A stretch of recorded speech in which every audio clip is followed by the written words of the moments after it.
Hola, buenas noches a todos. Gracias por acompañarnos hoy. Antes de iniciar, les recordamos mantener su audio y video apagado. Al finalizar el webinar, se dará un espacio para preguntas y comentarios. Hoy nos acompaña como expositor el maestro internacional y psicólogo Leonardo Valdés. Muchos de ustedes conocen a Leonardo como jugador de ajedrez.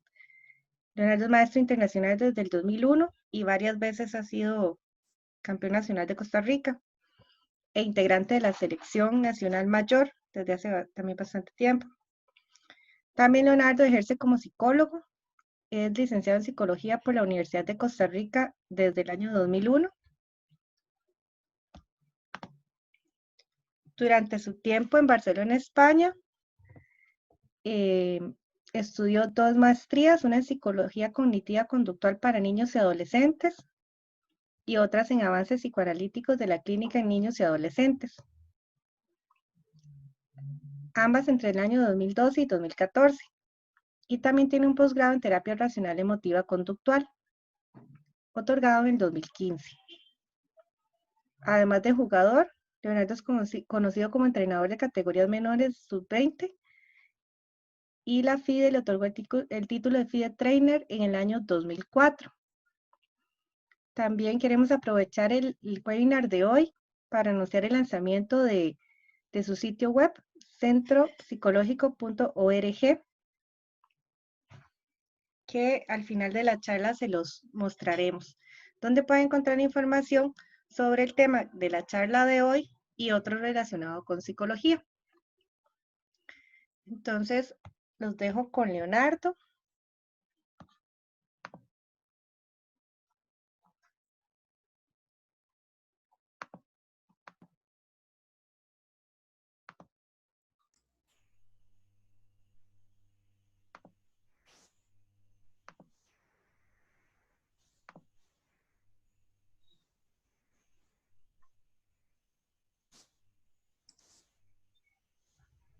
Buenas noches, ¿me escucha, Caro? Sí, lo escuchamos bien. Bueno, buenas noches a todos. ¿Se ve bien también la presentación? Sí, se ve bien. Ok. Bueno, buenas noches a todos. Gracias por su asistencia. En realidad es un tema que a mí me gusta mucho. Cuando Carolina me dijo que si quería hacer un seminario sobre este tema, obviamente es un tema que me interesa. El ajedrez desde niño y la psicología más o menos desde adolescente. Así que son dos temas muy importantes. En general yo he trabajado en psicología clínica, pero la psicología deportiva está bastante relacionada con la psicología clínica y con el ajedrez.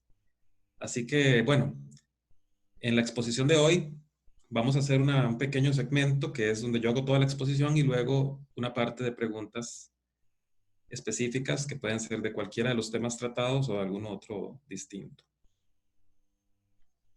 Bueno, ok, ahí había como un... Vamos a hablar un poco de la psicología en general, o sea, qué es la psicología y de ahí cómo lo vamos a aplicar al ajedrez y cómo vamos a entender lo que es la psicología deportiva en general.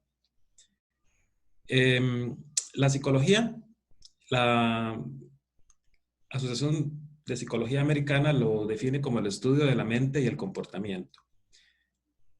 La APA, que así se llama, muy famosa, tiene que definirlo de este modo porque la psicología no se puede definir únicamente como el comportamiento. El comportamiento, para los que han estudiado psicología, para los que saben un poco de psicología, sabemos que el comportamiento está relacionado con la conducta y por ese motivo se menciona. Sin embargo, también tiene que mencionarse la mente porque la mente es un constructo abstracto que no se puede observar.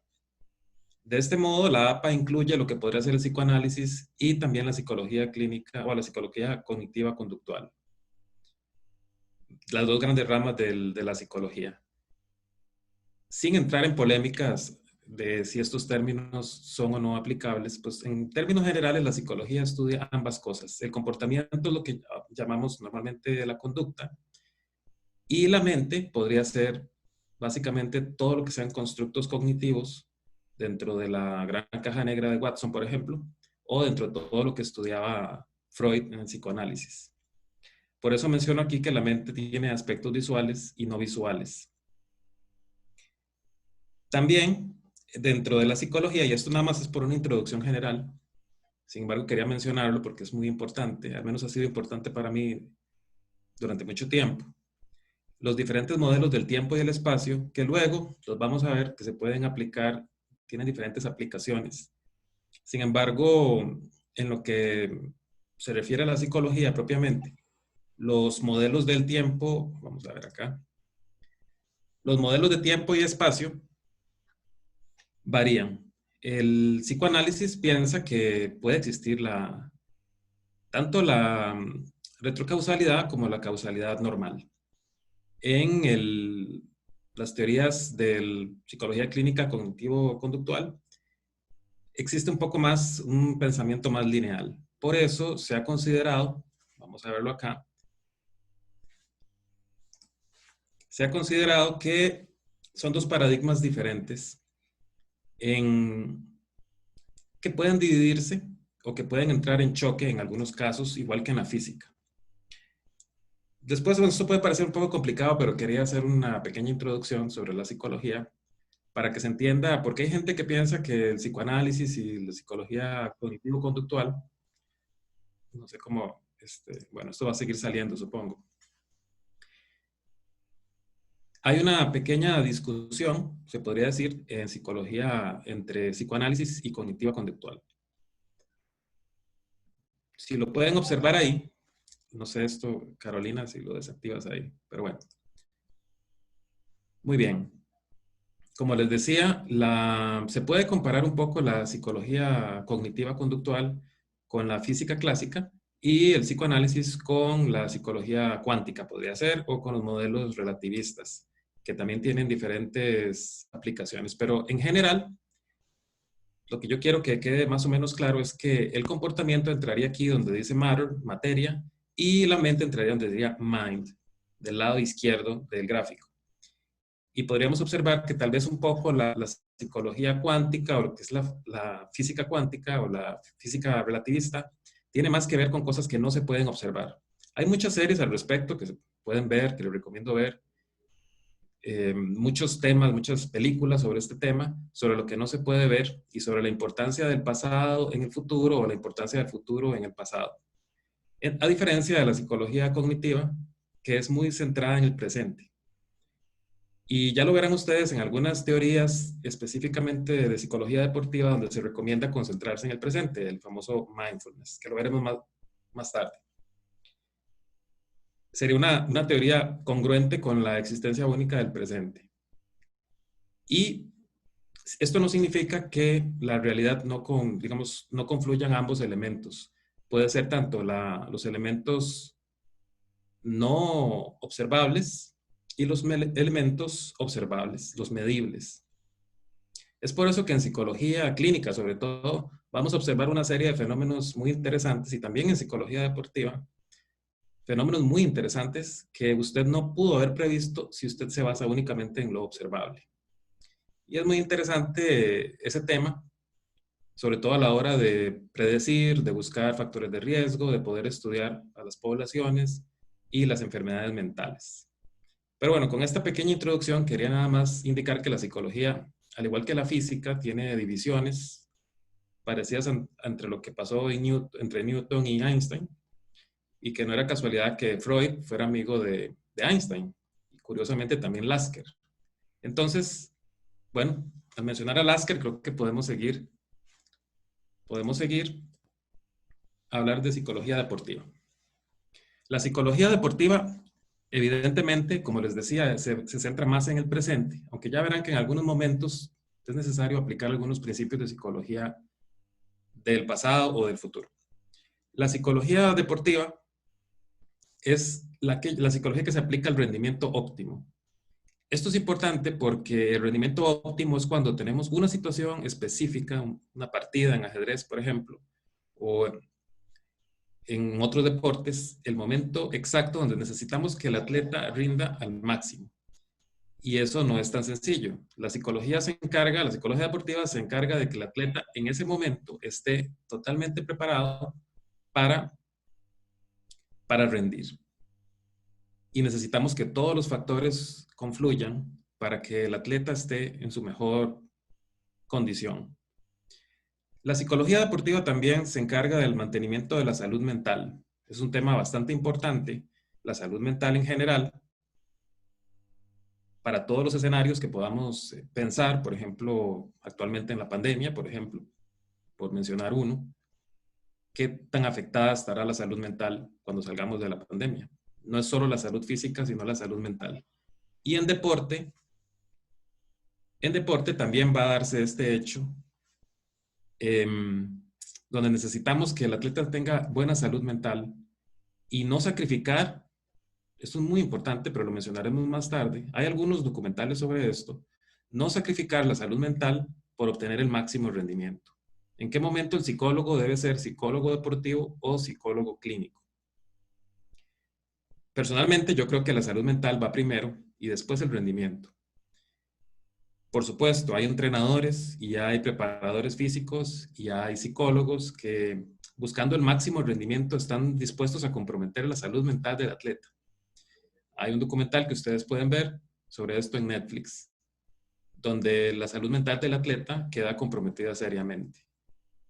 Lo hemos visto en otros casos donde atletas sufren reveses o sufren crisis psicológicas porque la salud mental no va primero en ese caso. Y la salud mental debe ir primero en el psicólogo deportivo también. La psicología deportiva también se encarga de los aspectos sociales y del desarrollo de las actividades deportivas. Los aspectos sociales como el trabajo en grupo, como el saber adaptarse a un entorno educativo, incluso a veces el terreno de la familia. No es inusual que el entrenador tenga que saber algo también de psicología y tratar a sus atletas con delicadeza psicológica. También saber tratar a las familias, saber tratar el entorno en que cada cual crece, las culturas distintas en las que se da el deporte. No es lo mismo China que India, que Rusia, que Costa Rica. Y finalmente el estudio de los espacios deportivos y las organizaciones, como por ejemplo decir la Federación, el ICODER, el Comité Olímpico, la cultura organizacional de todas estas entidades gubernamentales, incluso la filosofía del gobierno de Costa Rica, por ejemplo, y los espacios deportivos. Cómo podemos generar espacios para que los jóvenes o incluso edad mayor, cualquier edad, puedan tener acceso al deporte y hacer una cultura, un país donde el deporte tenga mayor prioridad, mayor importancia. En algunos países los espacios deportivos están muy bien trabajados, incluso aquí en Costa Rica, en algunos cantones, pero en otros no. El ajedrez es un ejemplo. Recuerdo cuando fui a El Salvador, donde estaban alistando varias mesas de ajedrez para instalarlas en diferentes parques de El Salvador, lo cual me pareció una iniciativa excelente. Y que aquí en Costa Rica estamos en este momento un poco lejos de tenerlo. Pero bueno, los espacios deportivos son importantes, crearlos, generarlos y apreciarlos. Y bueno, en general, estos son los temas que la psicología deportiva trata. No vamos a hablar de todos, vamos a hablar de los que yo creo que les pueden interesar más a ustedes. Sin embargo, son todos temas muy importantes dentro de la psicología deportiva. Vamos con una discusión. Esa es una discusión bastante interesante. Si el ajedrez es un deporte o no. Todavía en Inglaterra, por ejemplo, donde el ajedrez está considerado un deporte y está afiliado a todas las entidades gubernamentales deportivas, la definición de deporte que se usa en Inglaterra es actividad física. Y mucha gente a veces pregunta si el ajedrez es un deporte, independientemente de si es un arte, ¿verdad? O una ciencia, que ya veremos después. Sin embargo, vamos a establecer, obviamente dado que estamos hablando de psicología deportiva, y porque sabemos, sin embargo, vamos a fundamentar, esto está basado en diferentes investigadores. El ajedrez, vamos a declarar así, de manera muy llana, muy plana, que el ajedrez es un deporte. Vamos a mencionar algunos de los elementos que están en todos los deportes y además, ¿por qué el ajedrez también tiene un gasto físico? Los estudios más importantes demuestran que en el ajedrez hay gasto energético. El tema de la glucólisis anaeróbica es el gasto energético que tiene el cerebro. Normalmente el cerebro humano tiene muy pocas reservas de energía. El cerebro humano puede trabajar hasta cierto punto, pero no tiene muchas reservas energéticas. Dado un cierto punto de estrés o de exigencia al cerebro, tiene que ir a recurrir a otras fuentes de energía. Y aquí empieza la glucólisis anaeróbica. No voy a explicarle todos los detalles porque tampoco yo los entiendo muy bien, pero lo que es importante acá es que la glucólisis hace que generemos gasto energético y que podamos quedar cansados después de una partida. Si no fuera por eso, nos sentiríamos como si nada, pero cualquiera que haya estado en una partida de 5 horas y ojalá la haya perdido, sabe cómo sale de la partida. Cualquiera que haya jugado un torneo de 9 días sabe cómo termina ese torneo, o ni qué decir de cuando hay doble ronda. Y eso es un tema que podrían pensar los organizadores para el futuro, qué tanto puede afectar doble ronda a jóvenes en crecimiento, ¿verdad? En desarrollo, porque estamos sometiéndolos a un estrés muy fuerte y no queda claro que las ventajas organizacionales compensen el gasto que tienen que hacer. En todo caso, está claro, por eso se recomienda o los nutricionistas recomiendan estar comiendo algo suave durante la partida, algo dulce, precisamente por el gasto de energía. Pero está claro que como en una actividad, aunque sea una actividad puramente mental, el ajedrez tiene un componente físico muy importante. También en los deportes se necesita la memoria y la toma de decisiones, que sabemos que en el ajedrez es importante, la práctica. Requiere que tengamos inteligencia selectiva y habilidades técnicas. Requiere una conducta organizada y reglas. Por eso el ajedrez, personalmente yo no conozco a ningún niño menor de 4 años que pueda aprender a jugar ajedrez. Creo que la edad mínima a la que un niño, ya incluso genio, podría aprender el ajedrez es a los 4 años. Antes de eso, es difícil que un niño pueda tener una conducta organizada. Podría haber un caso, pero alguien tendría que demostrármelo. En términos de psicología general, y según las teorías de Piaget y en general del desarrollo humano, un niño no va a entender reglas hasta los 4 años. De modo que por más que lo castiguemos, le digamos cosas, que se comporte, no va a servir de nada antes de los 4 años. Y el ajedrez sí podría aprenderse en niños específicamente talentosos a partir de los 4 años, y cuanto más cerca de los 4 años, se podría decir que tanto mejor. El ajedrez también promueve la salud y la educación, como lo veremos más adelante. Promueve el trabajo en equipo. Se podría decir que el ajedrez es un deporte individual, pero no es así. En principio, es un deporte contra otra persona, y ya solo eso requiere de la colaboración, requiere también el buen comportamiento, y ya solo en una partida podemos observar si una persona tiene buenos principios. Antes se consideraba el ajedrez como un deporte de caballeros. Lo que quería esto decir es que existe, en ese sentido existe una buena conducta. Y esta buena conducta debe regir en el ajedrez como deporte. La buena conducta es parte de lo que tenemos que, digamos, decirle a los niños y practicar con los niños, que esto es quizá uno de los aspectos más importantes. El trabajo en equipo también se puede notar cuando jugamos en equipos, precisamente. Cuando hay que lidiar con un entrenador, hay que lidiar con que se puede ser titular, ser suplente o quedar fuera del equipo y seguir apoyando desde afuera, apoyar a los compañeros. La experiencia de jugar a 4 tableros es diferente de jugar a 10 tableros, como se juega en España, o a 12 tableros, como se está jugando a la Olimpiada Online, donde tienes que ver qué está pasando en el tablero 12. Y esto es trabajo en equipo. Hay que saber generar estrategias, saber quién tiene que jugar a tablas, quién tiene que jugar a ganar. Y también el orden de los equipos, quién va en primer tablero, quién va en cuarto tablero, y esto depende mucho del estilo del entrenador. Personalmente, yo siempre he ido por el mérito y pongo a mi mejor jugador de primer tablero, cueste lo que cueste. Pero hay entrenadores que varían en esto y también depende mucho de la psicología del propio entrenador y su mentalidad, qué tan ganador es o qué tan perdedor es, porque hay entrenadores ganadores y entrenadores perdedores.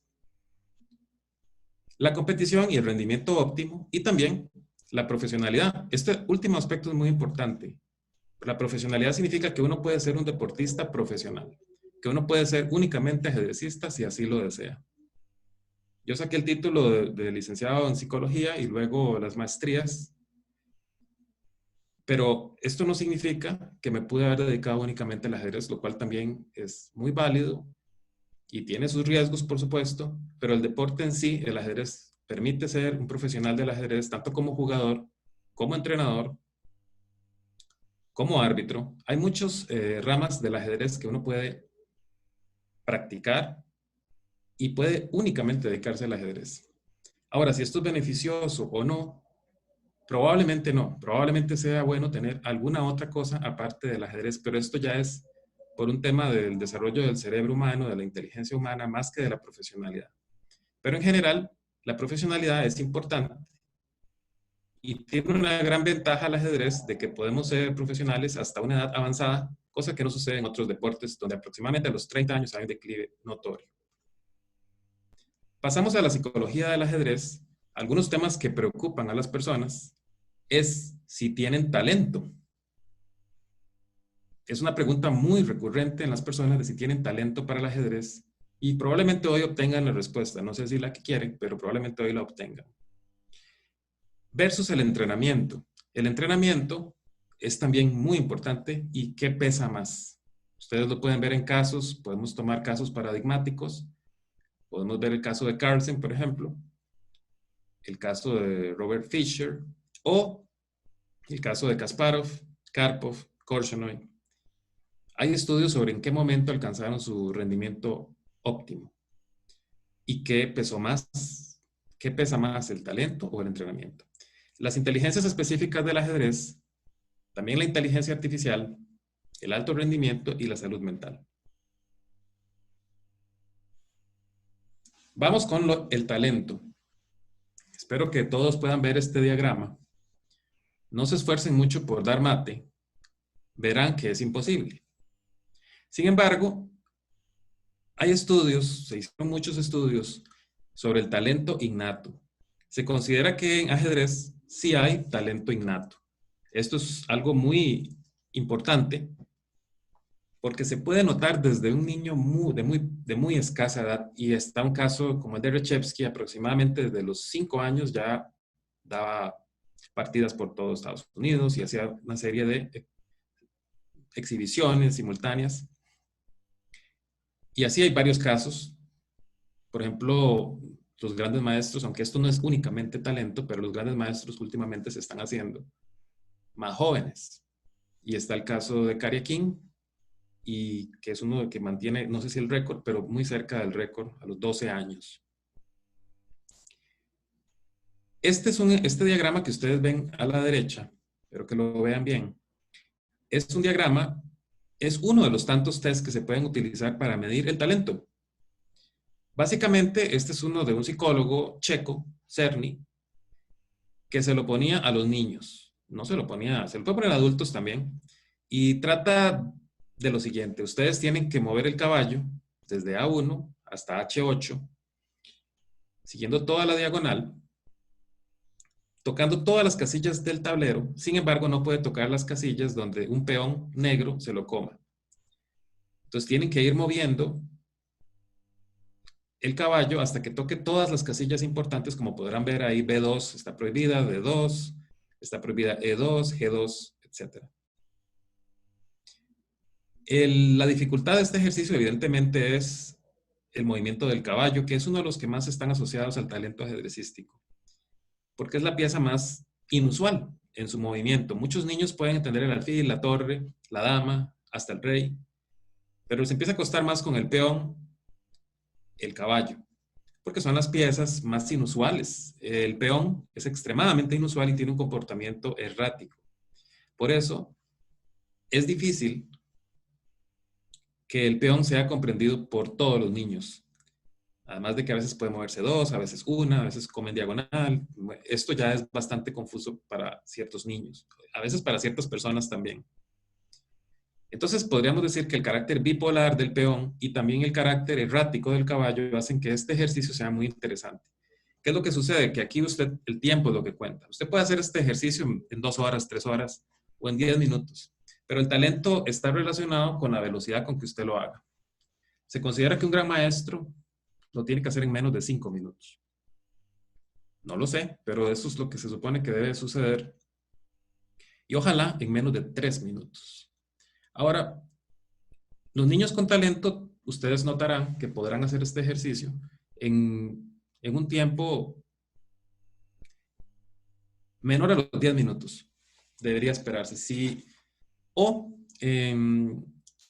a falta, digamos, se puede tener un mal rendimiento en la primera ocasión y un buen rendimiento en un segundo intento, que esto también lo descubrió Cerny, y básicamente es el rol del aprendizaje en el ajedrez. Hay niños que juegan mal, tal vez las primeras 5 partidas, a las próximas 5 van mejorando, y hay una curva de mejoría que también define el talento. Entonces el talento tenemos esta capacidad innata para entender el movimiento de las piezas, la geometría del tablero. También yo me recuerdo que algunas técnicas que usaba como entrenador de Cartago era a niños talentosos, que tenía uno de 6 años, por cierto, de que me dijera, me hablara del tablero sin verlo. La geometría del tablero, el movimiento de las piezas.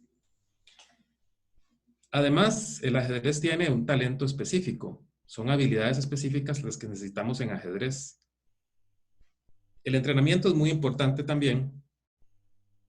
Y ahora veremos si es más importante que el talento. Se considera, hay estudios que revelan que se necesita una década para adquirir maestría en ajedrez. Este proceso ahora está siendo cuestionado por los nuevos talentos prodigios, hindúes, chinos, de diferentes nacionalidades, incluyendo noruegos, donde están requiriendo menos de este tiempo de 10 años.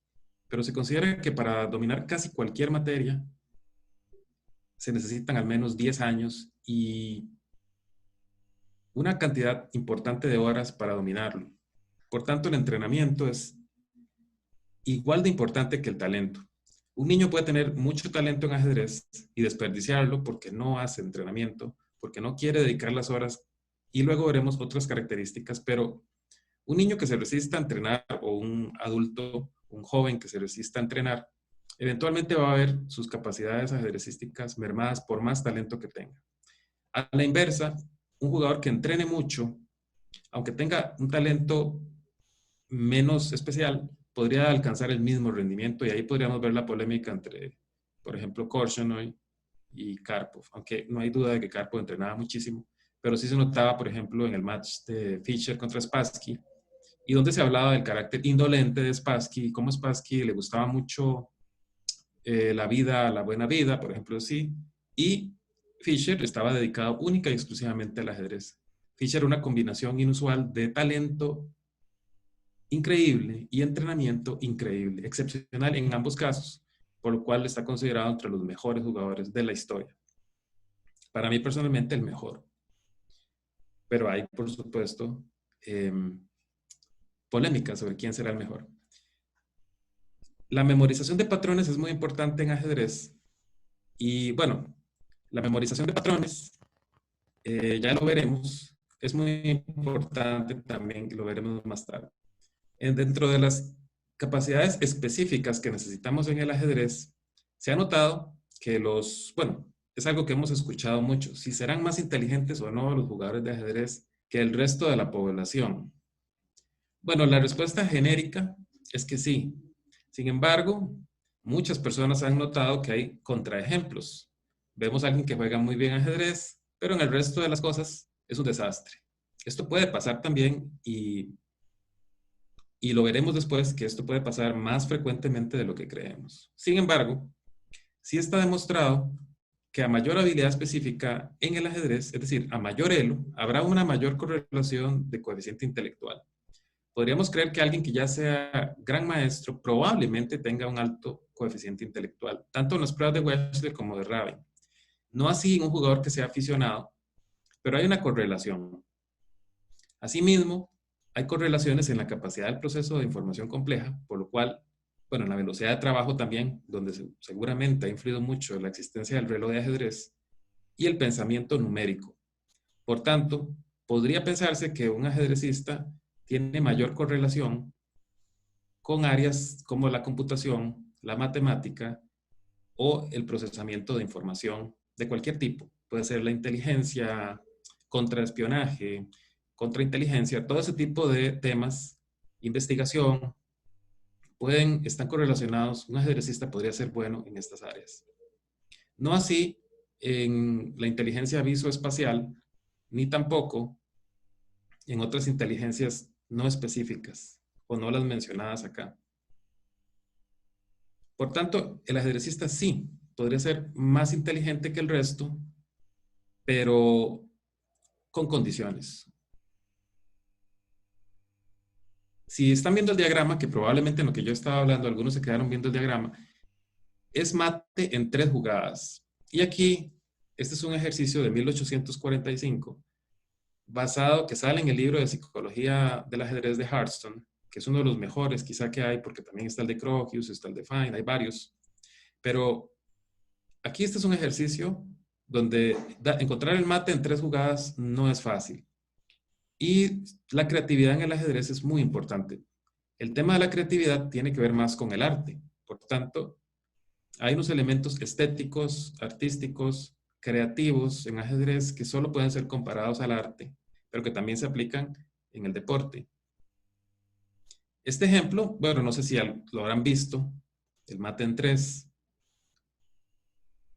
Yo no traté de resolverlo, les voy a ser honesto, no traté de resolverlo. Igual probablemente lo hubiera resuelto, pero hubiera costado mucho. Pero bueno, la jugada clave aquí es alfil C1.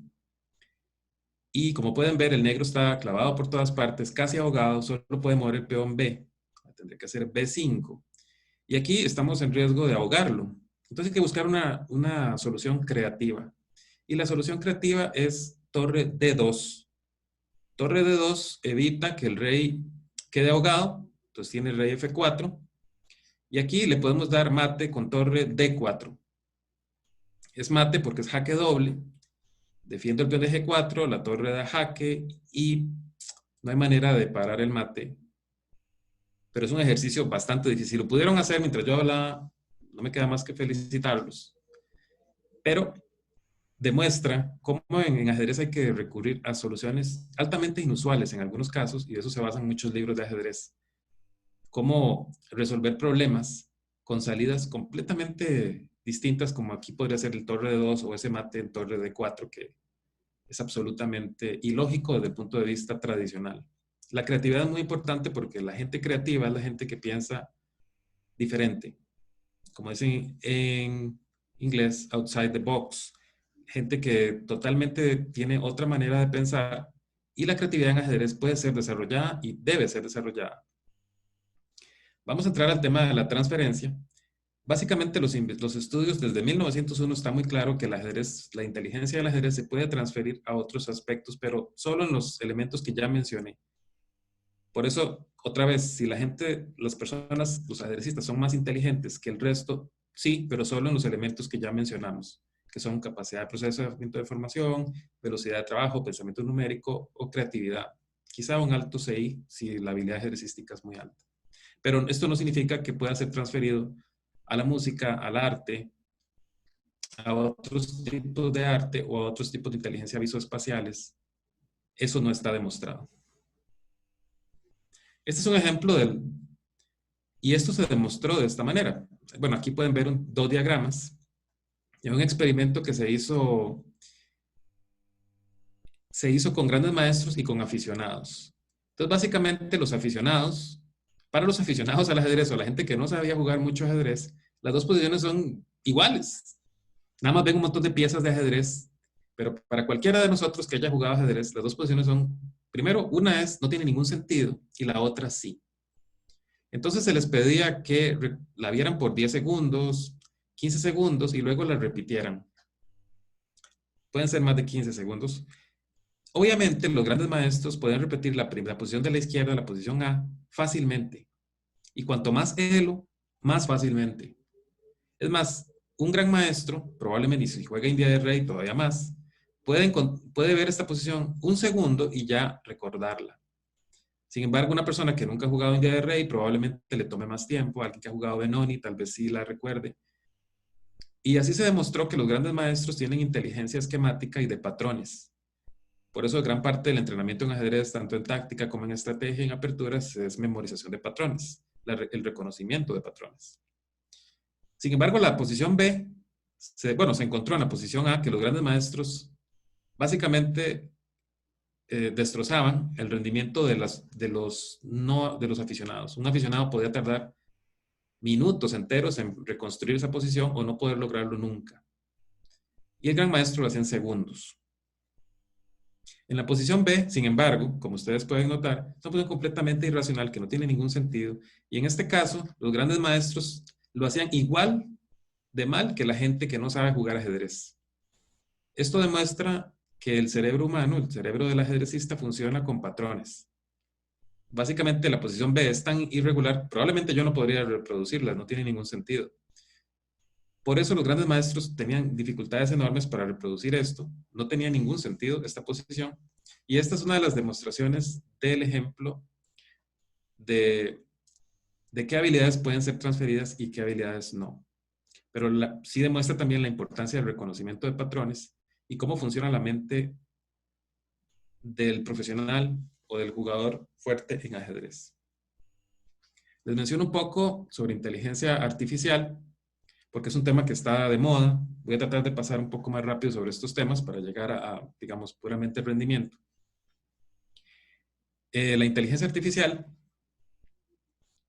hace poco vieron ustedes el match de AlphaZero contra Stockfish, donde destroza a Stockfish. Actualmente Stockfish está mejorando y AlphaZero no tanto. Sin embargo, AlphaZero llegó a un punto de perfección casi máxima. En aproximadamente 9 horas, que fue lo que le tomó al servidor de Google jugar 44 millones de partidas contra sí mismo. Y una de las cosas interesantes de la inteligencia artificial es que se basa en las simulaciones.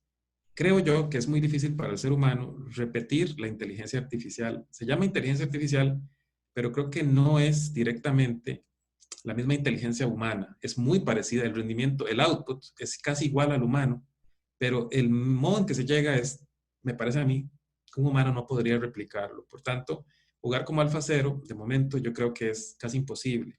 Sin embargo, si ustedes ven el ejemplo de Carlsen y otros jugadores están estudiando AlphaZero, esta posición que ven al lado derecho, el blanco ya AlphaZero lleva blancas contra Stockfish, que lleva negras. AlphaZero tiene como no sé cuánto de elo, 3.500, y Stockfish a unos miserables 3.300. Pero acá pueden ver que AlphaZero ya sacrificó los peones de flanco de rey, no le queda nada, y sin embargo aquí AlphaZero considera que dama D2 le da un 0,657, o sea, 65% de posibilidades, casi 66% de posibilidades de ganar. Es decir, casi 2/3, o básicamente 2/3 de posibilidad de ganar, y por eso jugó dama de 2. Nosotros, bueno, yo hubiera jugado alfil de 3, así, y que ni siquiera está entre las mejores opciones de AlphaZero. Así que ustedes pueden tratar de ver, por eso es que es tan difícil para un ser humano replicar el pensamiento de AlphaZero, pero bueno, el humano tiene la gran capacidad plástica de ir aprendiendo todo lo que va viendo y por tanto no sería inusual que alguien pueda replicar el pensamiento de AlphaZero. AlphaZero se basa en redes neuronales y en el pensamiento probabilístico y no tanto, bueno, lo vamos a ver, bueno, acá está, no tanto en los principios específicos, se basa mucho en los principios generales. AlphaZero también es observacional, o sea, se basa en los hechos y no en las reglas lógicas, como por ejemplo la pareja de alfiles. Aquí la pareja de alfiles es lo que uno como humano trataría de proteger y AlphaZero esto no le importa absolutamente nada. También es muy activo, busca las jugadas que le den más posibilidad de ganar y eso está relacionado con lo que los seres humanos llamamos actividad. Para AlphaZero esto nada más se llama probabilidad de ganar. Para los seres humanos es actividad. Con el tiempo, probablemente los seres humanos puedan traducir la inteligencia artificial a la inteligencia humana, pero eso tomará un tiempo. Es interesante este tema, que lo vamos a dejar así.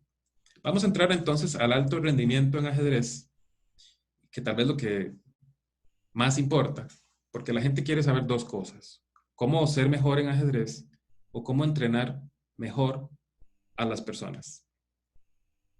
Vamos a entrar en lo que es alto rendimiento. estoy tomando algunos temas que también los analiza un psicólogo deportivo acá en Costa Rica y analizó algunos de estos temas basados en Michael Jordan. Nosotros podríamos usar otro jugador cualquiera. De hecho, hay muchos ejemplos para estudiar el alto rendimiento en ajedrez. Dentro de los más interesantes, para mí, estarían Fischer, Kasparov, Karpov, Carlsen, y usualmente son también campeones mundiales. Sin embargo, estos son jugadores que se podrían estudiar, y evidentemente hay que tener a Korchnoi por la longevidad, Anand, que se pueden estudiar únicamente desde la perspectiva de la psicología. No hace ni siquiera falta ver las partidas. Eso es muy importante, porque el psicólogo deportivo podría ser que no sepa jugar ajedrez. Lo ideal es que sepa jugar ajedrez, pero no tiene por qué ser un jugador muy bueno en ajedrez. Después es que sea muy buen psicólogo. Es igual. Bueno, el entrenamiento invisible se refieren a las horas que pasaba Michael Jordan practicando tiros, cuando ya todos los demás se habían ido a ducharse y para la casa a comer. En ajedrez sucede lo mismo. Hay Fischer, cuando todos estaban ya comiendo, Fischer seguía viendo posiciones de ajedrez. Se puede decir que era quizá demasiado exagerado, que podía sacrificar su salud por estar entrenando demasiado, pero lo que no se le puede decir es que no entrenara. También memorizaba libros enteros, lo mismo que hacía Ivanchuk, veía libros, los memorizaba, estudiaba variantes sin parar. Y este entrenamiento que lo demostró, el primero que hizo este experimento fue Laszlo Polgar, con Judith, Susan, y demostró que el entrenamiento invisible o el entrenamiento de horas, de largas horas, daba resultados, independientemente del género, porque las Polgar, derrumbaron algunos mitos del género, de los géneros en ajedrez, hombres contra mujeres, que es un tema que también es muy interesante. La concentración, se requiere alta concentración para poder jugar bien ajedrez. La zona, o como dicen en inglés, the zone, es el momento en el que el deportista puede jugar bien, el mejor momento que puede ir a la partida. Si usted está desconcentrado, si usted no está pensando claramente, yo le recomendaría que ofrezca tablas, porque básicamente no está fuera de concentración. Y para poder rendir en cualquier deporte hay que tener concentración. Eso tiene que ver con la salud mental, por supuesto. Sin embargo, la capacidad de concentración la tienen jugadores increíbles como probablemente Caruana, que yo creo que tiene una alta capacidad de concentración. Y hay muchos otros ejemplos de jugadores que tienen esta capacidad, mientras que otros están básicamente derrumbados. Un caso interesante sería Nepomniachtchi, que parece tener problemas de concentración. Es, como les digo, un tema de estudio muy interesante, pero lo importante es focalizarse a lograr estos estados mentales. La resiliencia se refiere a la capacidad de adaptarse ante los eventos negativos, por ejemplo, ante una derrota. ¿Qué pasa con el jugador que pierde una partida? El jugador que no tiene resiliencia probablemente se derrumbe y juegue mal la que sigue, pero el jugador resiliente va a seguir. Así que esto es importante desarrollarlo desde niños y en todo en la vida, la resiliencia. El deporte puede ser también un refugio de los problemas en la familia, los problemas en otras cosas, pero la resiliencia es importante para todo. Es la capacidad de resistir, la capacidad de reponerse, de volver a inventarse. Por supuesto, hay muchos ejemplos, pero podríamos mencionar a Najdorf, cuando toda su familia es atrapada por los nazis mientras él está jugando en Argentina. Najdorf esto no lo derrumbó y pudo mantenerse gracias al ajedrez, no solo como profesional, sino volver a reconstruir otra familia desde cero y en otro país, y se cambió el nombre también, de Mijail a Miguel. Esto es un ejemplo altísimo de resiliencia, lo mismo que Víctor Korchnoi, que pasa como exiliado a Suiza, huyendo de Rusia. Y así hay ejemplos muchísimos en el ajedrez, cómo la resiliencia es importante para alcanzar el máximo rendimiento y cómo es importante también fortalecer la resiliencia. Y si uno tiene problemas de salud mental, se van a ver afectados también en la resiliencia. El mindfulness, bueno, mindfulness es todo un tema en psicología muy popular que se basa en concentrarse en el presente. no tener, en este caso, preocupaciones externas. Decían que Jordan se concentraba a tal punto que no podía ver, nada le afectaba absolutamente.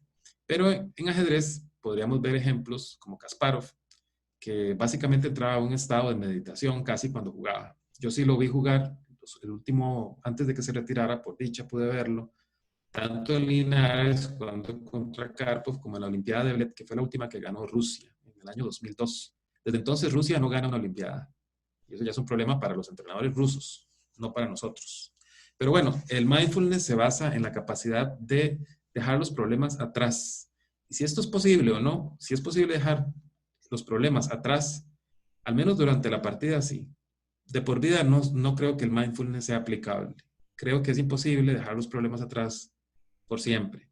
Y esto debido a la que mencioné en la primera diapositiva, que seguro ya se les olvidó, o algunos la están pensando en ella, sobre la retrocausalidad o la importancia del pasado en el futuro. También se ha demostrado que el futuro influencia el pasado. Hay una serie sobre esto.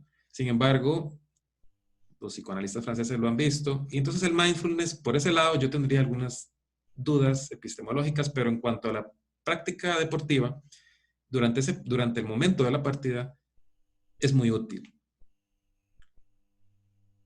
La motivación es importante. La motivación es la capacidad de poder seguir queriendo jugar ajedrez, de poder estar con ansias de la siguiente partida independientemente de lo que suceda. Y también están las guerras psicológicas donde el jugador se puede motivar por una guerra psicológica o desmotivar. También están los rivales difíciles, rivales que por estilo son más complicados. Y hay que trabajar mucho la motivación en el deportista. La motivación tiene que ver con la salud mental, por supuesto.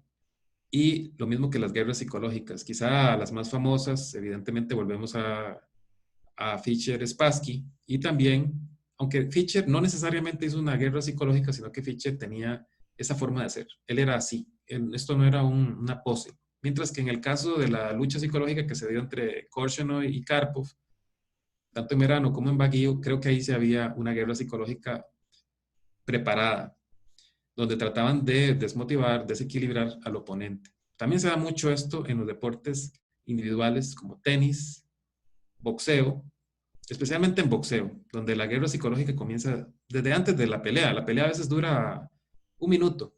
Ustedes lo han visto. Se mueve mucho dinero en el boxeo, pero lo que más interesa a los aficionados es la pelea previa verbal entre los oponentes. El trash talking, que también lo hacía Michael Jordan, y también lo podía hacer, actualmente lo hace Carlsen, lo hace bastante. Lo aplicó Fischer sin querer, probablemente. Lo aplicó Korchnoi. Así que veremos que hay bastantes jugadores. Decían que Lasker era un experto en esto. Yo considero que Alekhine era todavía más peligroso que Lasker en la guerra psicológica. Pero todos, absolutamente todos, hasta el más inocente como Ewe o Capablanca, usaban estas técnicas. El manejo de las cargas es importante porque también no queremos, como lo mencionaba en un momento, no queremos dedicarnos únicamente al ajedrez. Es importante que el cerebro tenga un descanso y pueda hacer otras cosas, música, puede hacer psicología, puede hacer otro deporte, puede hacer una carrera.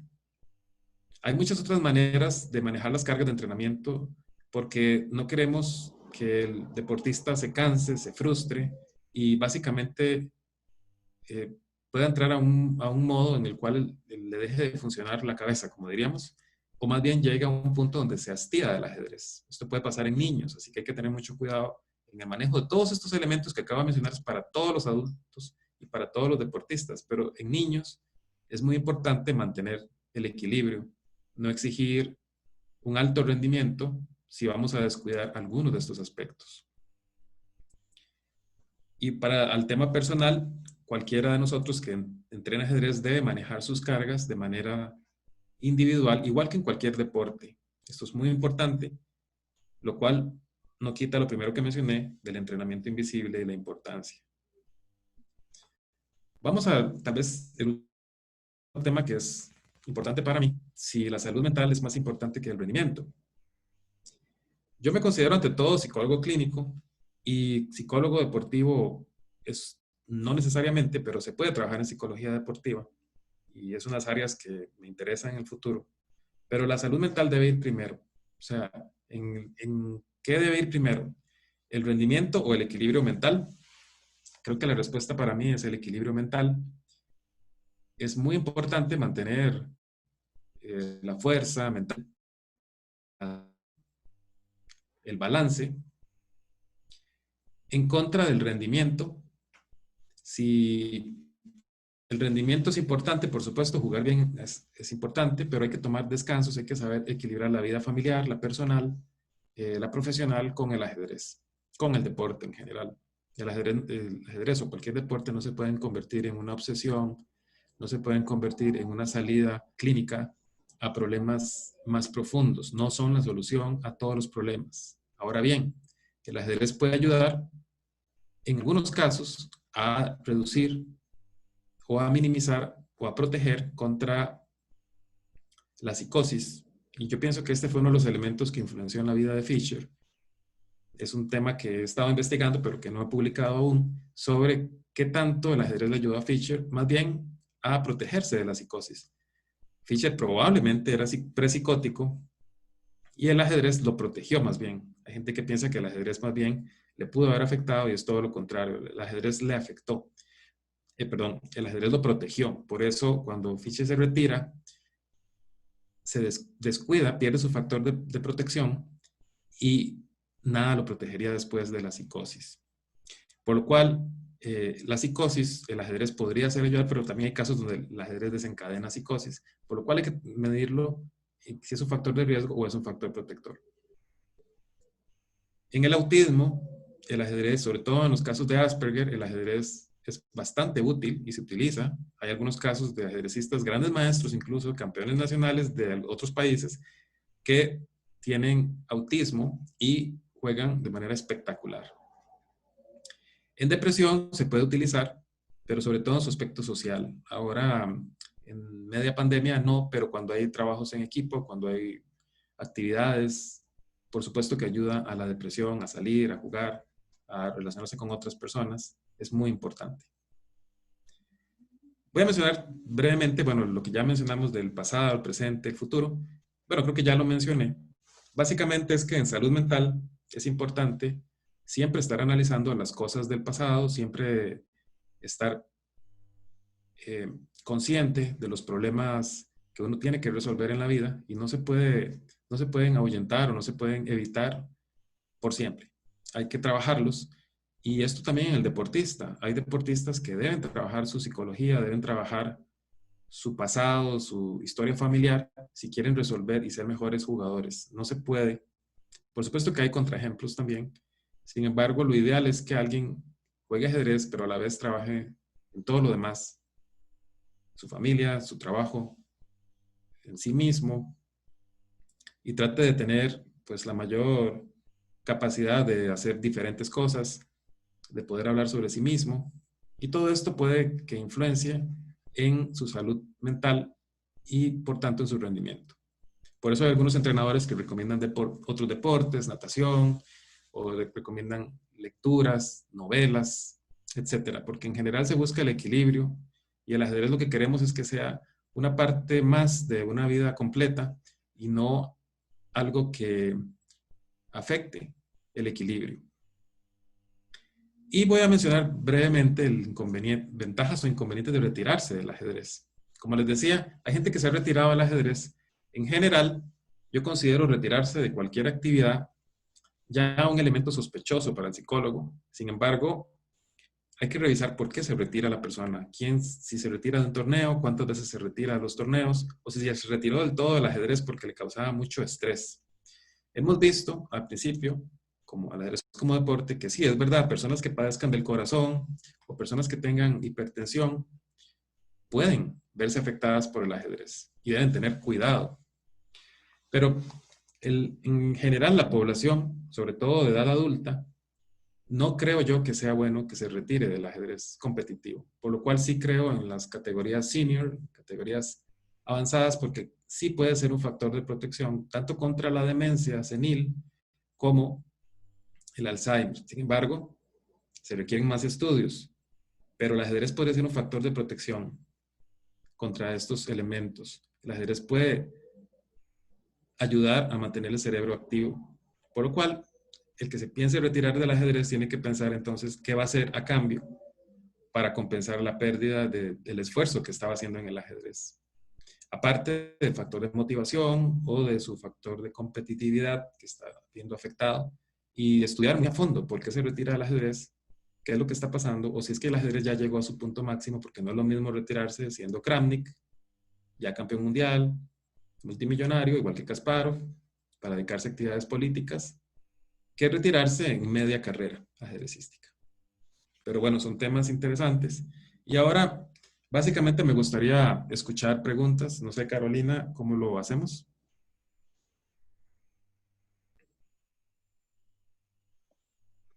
Hola, muchas gracias. Bueno, antes de las preguntas, me gustaría... No sé, Carolina, si está ahí. Sí, aquí estoy, ¿me escucha? Ah, bueno, ok. Sí, ahora sí. Ok, perfecto. Eh, Leonardo, si gusta, antes de las preguntas, vemos lo de la página para que la gente lo Bueno, la página pueda ver. está activa ya a partir de hoy. Este es el nombre de la página, Centro Psicológico ORG. Básicamente sobre temas de psicología infantil, juvenil, que es a lo que yo me he dedicado más que todo. Todavía no he puesto de ajedrez.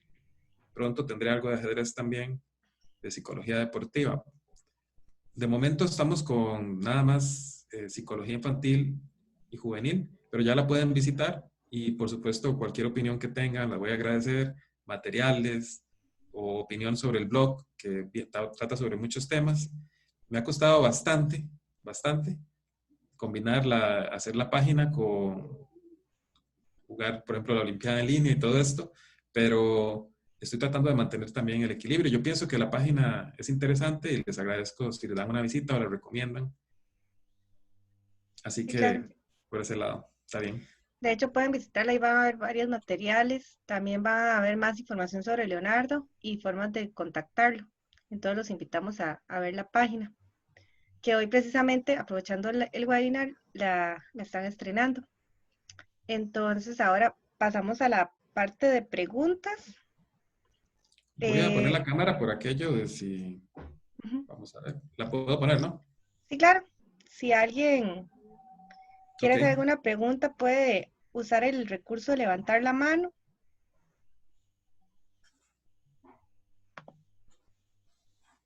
o puede hacer la pregunta en el chat, como guste.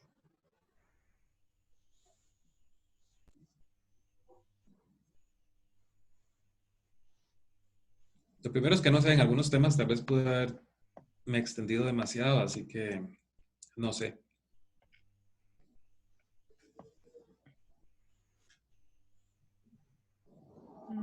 Bueno, Felipe. Felipe tiene una consulta.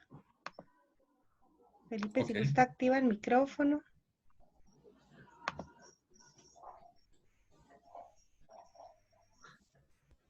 Listo, gracias. Con gusto. Una consulta. Todo esto claramente usted expresaba de eh, digamos, mezclar el deporte con otros elementos o conocer la competitividad y todo esto. ¿Qué punto un atleta puede lograr entender esto por él mismo o qué punto sí es necesario ya que tenga alguien que le ayude, digamos, que es el psicólogo o el entrenador o así, digamos, comparado con tal vez atletas de la élite, tal vez, o bueno, también de atletas de la élite de acá, por ejemplo. No creo que muchos hagan uso de estos recursos y que si tuviesen estos recursos, digamos, de un psicólogo o entender más estas cosas de competitividad, pudiesen mejorar los resultados. Ok, Felipe, gracias por la pregunta. Sí, lo ideal es que todos tuviéramos un psicólogo en general, no solo deportivo, sino clínico, esto en general para la mayoría de la población, pero si no, al menos tener un entrenador y que el entrenador sí debe tener algunos conocimientos básicos de psicología para poder ayudar al atleta. El entrenador sí debe ser una persona sensible y debe ser una persona que potencie la salud mental por encima del rendimiento. hay que tener mucho cuidado con estos entrenadores que son capaces de sacrificar el rendimiento, la salud mental con tal de obtener mejor rendimiento. Y por eso, el entrenador debe ser muy sensible, debe ser también un poco psicólogo, pero si el entrenador se ve desbordado por las circunstancias, debe recurrir a un psicólogo. Lo mismo con el atleta debe ser uno siempre responsable de uno mismo, así que como deportista uno sabe en qué momento debe recurrir al psicólogo, en qué momento el entrenador es suficiente. Y es importante tener el balance, lo ideal es tener ambas cosas, un buen entrenador, un buen psicólogo, y también uno mismo enfocarse al máximo en lograr el máximo rendimiento, pero muchas cosas no se pueden hacer por uno mismo. Quisiéramos resolverlo todo nosotros solos, pero no todo el mundo puede hacerlo. Es un mito que podemos resolver todo solos. Así que cuanto más ayuda podamos obtener, y si peor es la situación, mejor,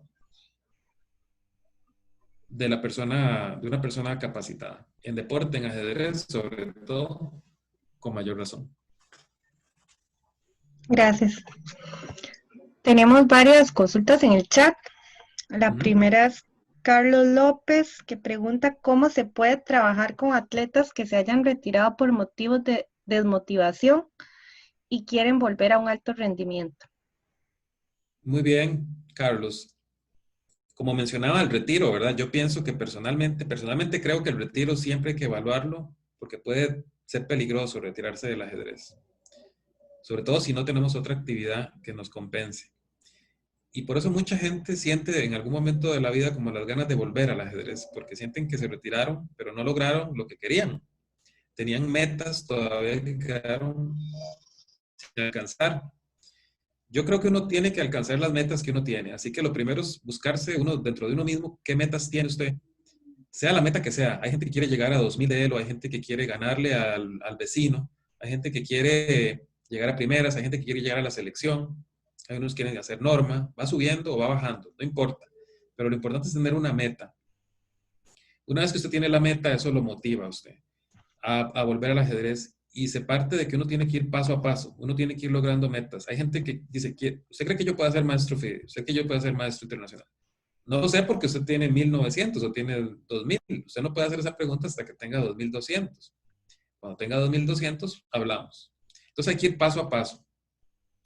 Hay que ir motivándose con las pequeñas cosas, como por ejemplo encontrar el mate en 3 que acabamos de ver, motivándose con las pequeñas cosas. Y luego encontrar esa meta que usted lo podría hacer volver al ajedrez. Por ejemplo, estar si es senior, pues protegerse, también su salud mental, también entrar en la selección o quedar en otros primeros lugares. Hay que encontrar esas metas, lo que a uno lo logre mover y ser uno honesto consigo mismo, porque siempre hay muchas metas por cumplir. Si uno deja una meta sin cumplir en ajedrez, creo que no es buena idea. Gracias. Natanael pregunta los nombres de las series que recomendó en la charla. Muy bien. Bueno, Natanael, algunas, no me sé los nombres. Otras, por ejemplo, estoy viendo una Dark, que es alemana, que habla sobre la retrocausalidad, que puede tener que ver con esto. La otra serie, que es muy peligrosa de ver, puede que algunos se afecten mucho si la ven, que es sobre lo que sucedió en la selección norteamericana de gimnasia femenina y cómo los entrenadores prácticamente abusaban psicológicamente de los atletas y algunas veces no solo psicológicamente con tal de obtener el máximo rendimiento. Y eso se da mucho en Europa del Este, cómo los atletas eran básicamente torturados para obtener el máximo rendimiento en gimnasia, por ejemplo. Y no dudo de que algunos grados de tortura ya han existido en Europa del Este. Y por tanto hay grandes diferencias con el deportista occidental, que es más libre, tiene más cosas. Pero bueno, esa serie de Netflix sobre la gimnasia, series psicológicas sobre, por ejemplo, de perfiles psicológicos, las que existen sobre el FBI, de investigación, porque el desarrollo de los perfiles psicológicos, bueno, a mí me encanta el tema y puedo recomendarlo. Hay también películas sobre jugadores específicos, la película y libros también, ya que no me lo preguntas, pero hay libros como Endgame sobre Fischer, o las biografías. Por ejemplo, puedo recomendar, aunque no tiene que ver con ajedrez, la biografía de André Agassi, donde él narra todo su camino sufriente para ser el número 1 del mundo en tenis. Pero es básicamente lo mismo, se requiere lo mismo que para jugar bien ajedrez. Agassi pasó por muchos sufrimientos y es un libro excelente. También hay libros puramente sobre psicología deportiva, pero creo que, bueno, eh, es como un amplio rango. Cualquier serie sobre temas profundos de psicología. También, obviamente, el documental sobre Michael Jordan. Así que ahí tienes por lo menos unas 40 horas, por lo menos que mencioné. Gracias. Edwin Vega solicita que amplíe el comentario que hizo al principio acerca de que hay entrenadores ganadores y perdedores. Ok, Edwin, en mi opinión, eso va con el tema del entrenamiento y uno de los temas que a mí me ha gustado es entrenar otros deportes. He pensado siempre, no solo como psicólogo, como ajedrecista, ¿cómo sería entrenar en otro deporte? Así que uno de los temas que siempre me ha apasionado es si yo fuera, por ejemplo, entrenador de otro deporte. Pienso en fútbol, por ejemplo. Y pongamos el ejemplo de fútbol porque en fútbol hay un ajedrecista que es un excelente entrenador y está entre nosotros, que es Johnny Chávez. Tal vez no juega tanto ajedrez, pero es ajedrecista. ¿Qué tanto le servirá el ajedrez? Es algo que deberíamos entrevistar o preguntarle a Johnny y podría ser buscarlo para un seminario sobre las relaciones entre fútbol y ajedrez, por ejemplo, que yo creo que hay muchas. Está Quique Setién, que es el entrenador del Barcelona, que él es también potencia al ajedrez. Y hay entrenadores de boxeo que obligan a sus boxeadores a jugar ajedrez para desarrollar la concentración. Pero, ¿a qué me refiero con entrenadores? Bueno, primero, un entrenador ganador es un entrenador que sabe potenciar el rendimiento sin sacrificar la salud mental, sin sacrificar el equilibrio del equipo. Un entrenador ganador fue Phil Jackson. ¿Por qué? Porque Phil Jackson en los Bulls mantuvo la cohesión del equipo. Esto pasa mucho en los equipos femeninos con los que yo trabajé mucho, donde hay que mantener la cohesión del equipo, sobre todo en femenino infantil, femenino juvenil, donde a veces ni se conocen o se ven muy poco. Se ve también, por ejemplo, en la Olimpiada, cuando fuimos con, por ejemplo, dos entrenadores diferentes, Carlos Granados, excelente, y él trató de mantener en todo momento la cohesión del equipo, igual Alexis Murillo cuando estuvo como entrenador, trataron de mantener la cohesión del equipo, que es muy importante. Mientras que otros entrenadores se concentraban en los mismos, no trabajaban en el equipo, no los mencionaré, pero pésimos, y por tanto la selección más bien fue un gasto. Tener esos entrenadores no sirvió para nada, básicamente. Entonces, además, el entrenador ganador, en mi opinión, va a alinear, va a buscar siempre estrategias para ganar los matches, no para ganar solo una medalla. Es decir, si tenemos un equipo de 4 jugadores, sabemos que 3 no van a ganar medalla, pero no podemos decirles a esos 3 niños, muchachos, miren, ustedes se van a sacrificar por este otro. Ok, puede ser como en ciclismo, pero para mí la estrategia correcta es darles a todos esos muchachos, los 4, la posibilidad de jugar en equipo y ganar como equipo. Si queremos una medalla individual, pongamos al niño que tiene la opción individual, pero no sacrifiquemos a 3 otros niños para que se sacrifiquen por otro. Lo pueden hacer, pero el entrenador ganador debe buscar que el equipo funcione, porque no sabe, tal vez en 2 años ese equipo que perdió pueda ganar medalla todo el equipo. Por tanto, el entrenador ganador piensa en el futuro, piensa en el equipo, piensa en general, global, y el entrenador perdedor piensa en cómo sacar la medalla mañana, cómo ganar la partida de mañana. El entrenador perdedor está pensando en el presente y no está pensando en general a largo plazo en el proceso. Igual que en fútbol, veámoslo lo que está pasando con la Liga Alajuelense, por ejemplo, lo que pasó con el Barcelona en algún momento, el Real Madrid. Ejemplos de casos, la Liga Alajuelense, que es un caso muy triste para un psicólogo y para un liguista también, de cómo los jugadores se desmoronaban en el match final. Para mí hay problemas en el entrenador. El entrenador siempre debe ser el que da la pauta, la guía, el espíritu con el que el equipo tiene que ser, y por eso Phil Jackson era un genio en eso. Creo que con eso, ¿verdad? Ok, gracias. Pablo, que supongo que es Pablo Monge, un saludo a Pablo, dice que un saludo para el profe Leo, fui su pupilo en Azodema, a su Ah, criterio, Pablo, sí, a su criterio, ¿cómo debe ser el acompañamiento de un padre para jugador de ajedrez? muy buena pregunta, Pablo. La verdad, no sé si ya serás padre, porque si yo lo entrené a usted era un adolescente. Pero bueno, Avi, si ya es padre, la ya hija es padre. sí, la hija de Pablo está en el grupo de ajedrez de San Ramón, Me siento, Abigail. me siento muy viejo porque tengo muchos alumnos que yo conocí de 12, 13 años que ahora son papás. Entonces no sé qué pensar. Y Pero siéntase bueno, más viejo porque está en el colegio ya. mientras no sean abuelos, mientras no sean abuelos, todavía puedo sentirme bien. Pero sí, bueno, Pablo, el padre tiene que tener todas las características que acabo de mencionar del entrenador ganador, pero en vez de pensar en el equipo, pensar en la familia. Es decir, es bueno tener un niño que sea bueno, pero no podemos descuidar al hermano que no juega ajedrez. ¿Qué cosa estamos haciendo por el hermano? Si tenemos 3 hijos, necesitamos velar por los 3 niños, no solo por uno. No solo por el que juega bien ajedrez, sí, o por el que juega bien básquet, o por el genio, y los otros dos, ¿qué? Porque esos otros dos van a influenciar al otro. Así que el padre siempre tiene que tener el equilibrio y velar por los hijos que tiene todos, como grupo, la familia, su esposa y la relación de pareja. Así que un padre, ante todo, tiene que ser buen padre y tratar de ser buen esposo. Y si ya se divorció, pues buen ex esposo, ¿verdad?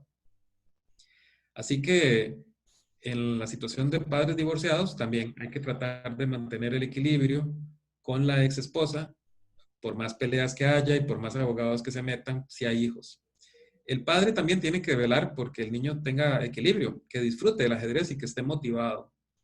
Hay niños que están totalmente presionados por el tema de las medallas y los papás los regañan, los papás se enojan y los papás se involucran demasiado. Por eso es una buena regla separar a los papás completamente de los campos de entrenamiento, incluso de los torneos, tenerlos alejados es buena idea porque los papás se ponen tal vez más nerviosos que los hijos y porque los presionan. Los papás quieren obtener éxito a través del hijo y no debe ser.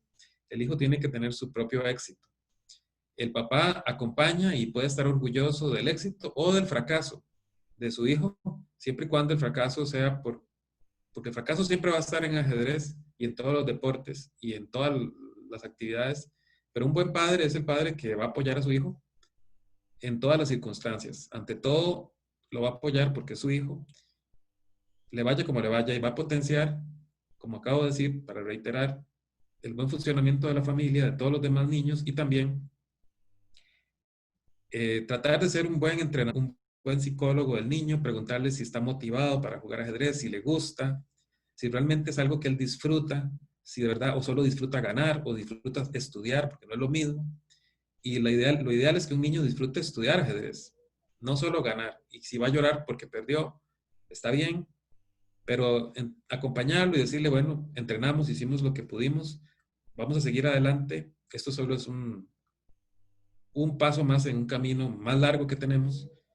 Y si no llegamos, pues bien, pero lo importante es seguir el camino, seguir con lo que queremos y el día que a usted no le guste el ajedrez, hacemos otra cosa y nos encargamos de otros temas, pero si al niño le gusta, pues acompañarlo, no presionarlo demasiado, darle todos los consejos, tratar de potenciar todo lo que acabamos de ver, la motivación, el aprendizaje de táctica, los temas, reconocimiento de patrones que pueden ser estratégicos, estructuras de peones, ver las partidas de otros jugadores, motivarse con las historias de los grandes jugadores, Fischer, ver las películas, por ejemplo, sobre Fischer, Buscando a Fischer, por ejemplo, una película muy bonita, motivacional también, y leyendo novelas de niños que se esfuerzan.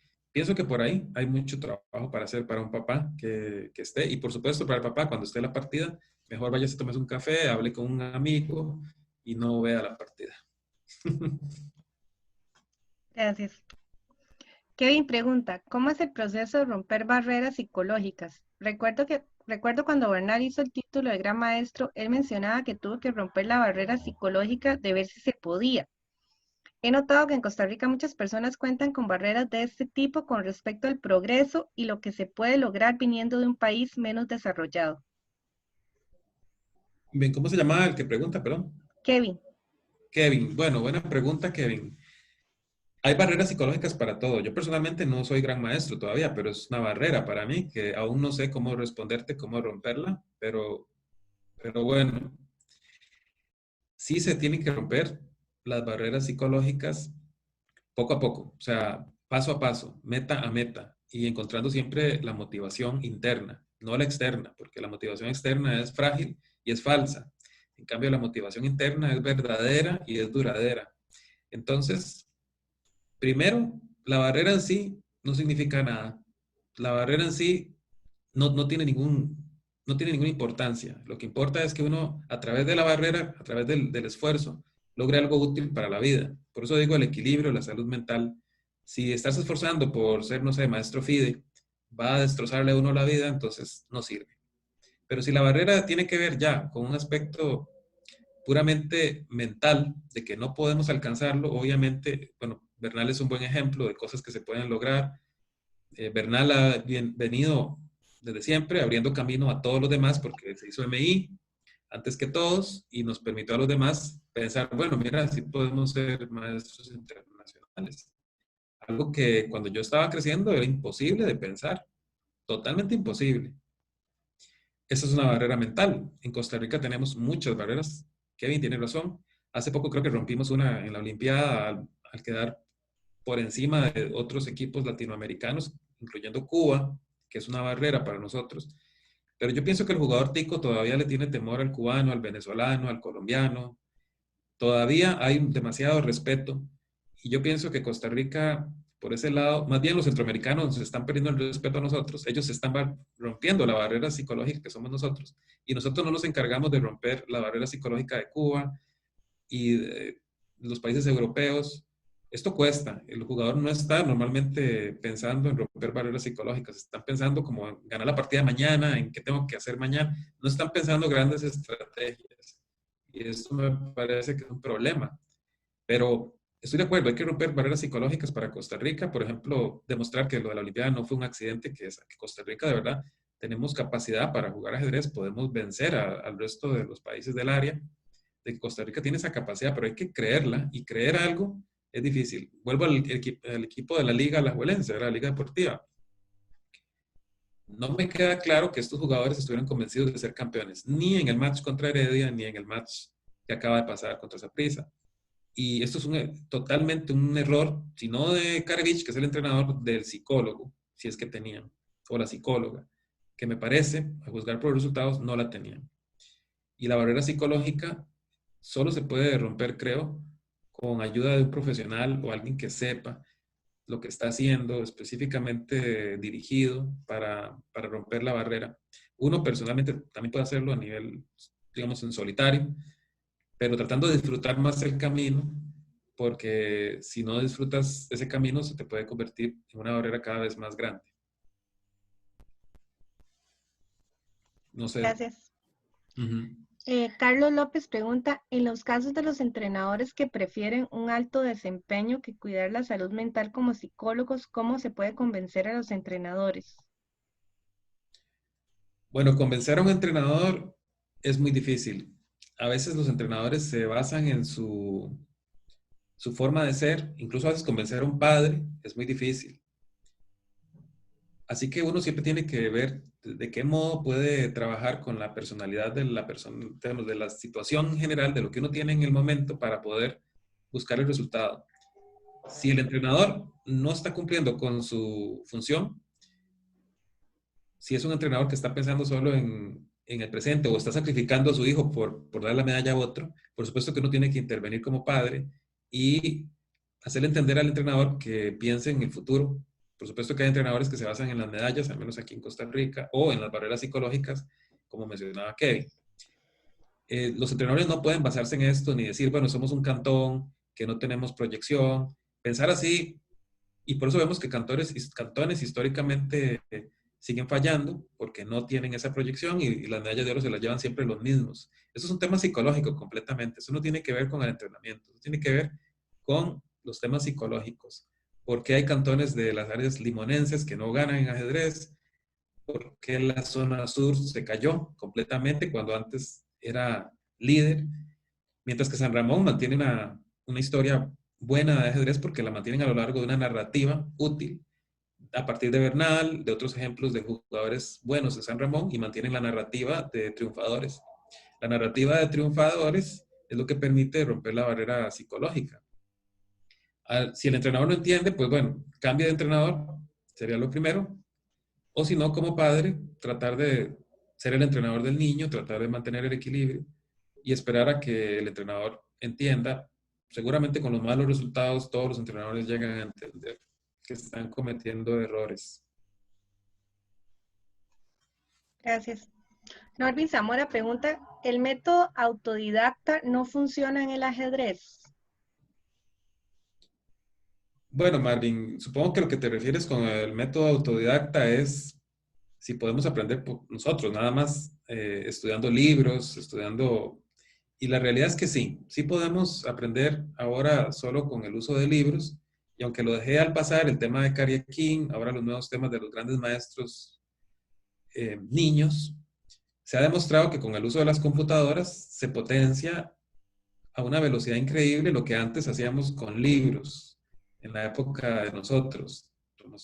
No sé cuántos años tendrá Marvin, pero bueno, en mi caso era estudiar sobre el tablero con, a veces, yo empecé con descriptivo incluso, peón 4 alfil, dama, etc. Cuando llegó C4 yo ya estaba grande y cuando ya luego llega la primera computadora y Fritz 3 y Fritz 4, yo no podía creer que eso existiera, era imposible.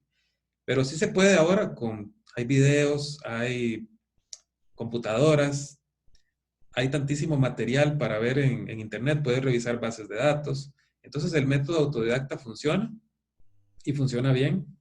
Y en cierto modo todos somos autodidactas. O sea, el entrenador nos va guiando el camino, pero nosotros somos los que tenemos que hacerlo. El entrenador no nos puede dar todo dado en la mano. Si nosotros no trabajamos por nosotros mismos, nadie nos puede ayudar.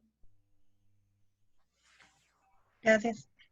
Pamela Salas pregunta, ¿cómo podemos utilizar ¿qué estrategia podemos utilizar los entrenadores cuando tenemos un atleta realmente fuerte, pero que psicológicamente, por miedo ya sea a decepcionarse a sí mismo, padres, etcétera, le afecte a su desempeño a tal punto de perder con jugadas inferiores?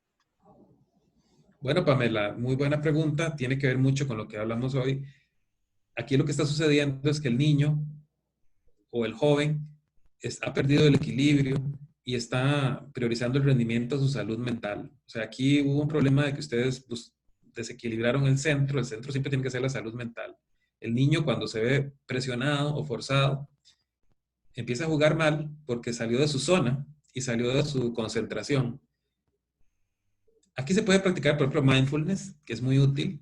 Puedes practicar mindfulness con el niño para que él se concentre solo en la partida y deje de pensar en las demás personas. Y luego, por supuesto, si son problemas familiares o son problemas personales, el niño tiene que trabajarlos por separado y el entrenador también.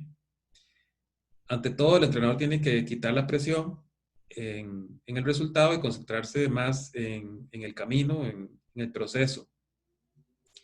Como les decía, el entrenador ganador se basa también en el futuro. No importa si no ganó hoy, lo importante es que sea mejor jugador.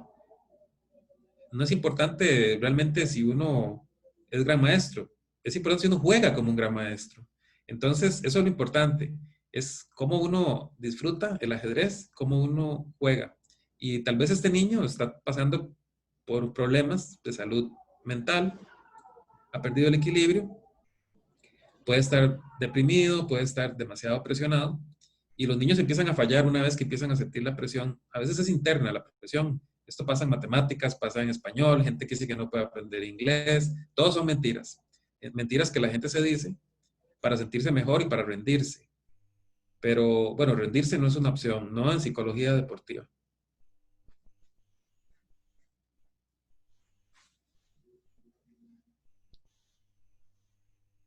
Claro.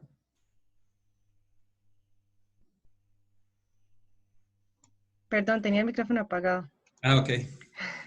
Que antes de seguir con las preguntas en el chat, vamos a darle la oportunidad a Yanori que haga la consulta por micrófono. Ok, hola, ¿me escuchan? Hola. Sí, Sí. Ok. Buenas noches a todos. buenas noches. Bueno, es una pregunta más que todo con el tema ese que es bastante vacilón de que los ajedrecistas o la gente los ve más inteligentes o ellos a sí mismos se creen más inteligentes. Y que conforme con el elo, esto también aumenta a tal punto de formarse élites, digamos, hasta en aspectos sociales, a la hora de interactuar y demás, ¿verdad? Los que hemos estado en ajedrez sabemos cómo funciona. Entonces, mi pregunta va más relacionada a si este aspecto psicológico es algo que el ajedrecista debería tratar de manejar en otros aspectos que no sean ajedrez, digamos, a tal manera que pueda afectarle, o inclusive en el mismo juego, hasta qué punto puede afectarle esa creencia de que se es muy listo. Bueno, muy Y buena bueno, pregunta. ¿Sí? solamente eso. No, nada más, nada más. Chao. Ok. Gracias por la pregunta, Yanori. Sí.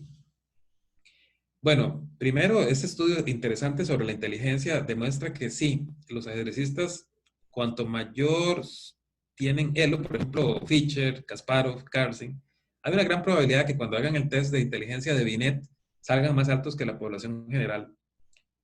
Es decir, el ajedrecista es más inteligente que el promedio si el ajedrecista tiene un elo, digamos, superior a 2500, digamos. Ahí sabemos de fijo que esa persona probablemente tenga un alto coeficiente intelectual.